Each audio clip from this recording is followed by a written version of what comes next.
우리나라와 일본에서 코로나 감염자가 많이 발생하고 있습니다.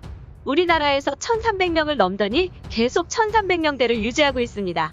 일본도 2,000명을 넘었는데요. 사실 일본의 감염자는 우리나라보다 2배 이상 유지해왔습니다. 우리나라가 갑자기 4배 수준으로 대폭 등했는데 일본은 겨우 몇십 프로 올랐습니다. 그래서 우리나라와 일본의 검사 수를 비교 분석해 보겠습니다. 일본의 검사 집계 방식은 언제 검사하고 통계에 집어넣었는지를 알기 힘든데요. 그래서 편의상 당일 검사자와 확진자를 그대로 보여드리겠습니다. 출처는 일본 후생성 사이트입니다.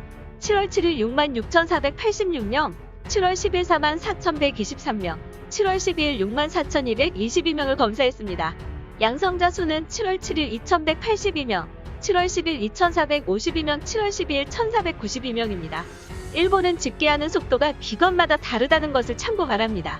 일본의 그래프를 보면 알겠지만 양성자 수가 가장 많았던 12월, 1월 검사 수가 최대가 아닌 점이 이해하기 어렵습니다.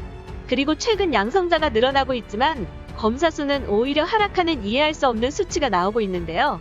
일본은 아직도 누구나 검사를 받기 어렵고 증상 있는 사람만 무료로 검사를 받을 수 있습니다. 무증상자가 코로나 검사를 받기 위해서는 민간 유료 검사소에서 받아야 합니다. 7월 7일 양성률을 계산해보면 3.28%, 7월 10일 5.5%, 7월 12일 2.42%입니다.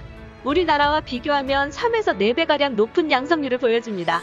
참고로 양성률이 일정하지 못한 것은 일본의 집계 시스템 문제입니다. 우리나라는 7월 7일 11만 4,988건, 7월 10일 7만 4,585건, 7월 12일 13만 4,882건을 검사했습니다. 양성자 수는 7월 7일 1,275명, 7월 10일 1,324명, 7월 12일 1,150명입니다. 7월 7일 1.1%, 7월 10일 1.77%, 7월 12일 0.85%의 양성률을 보였습니다.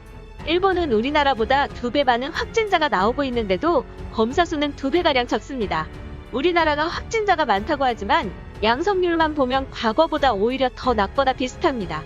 도쿄올림픽을 앞두고 있는 일본이 더 많은 검사로 양성자를 찾아야 함에도 불구하고 오히려 검사 수를 줄이고 있는데요.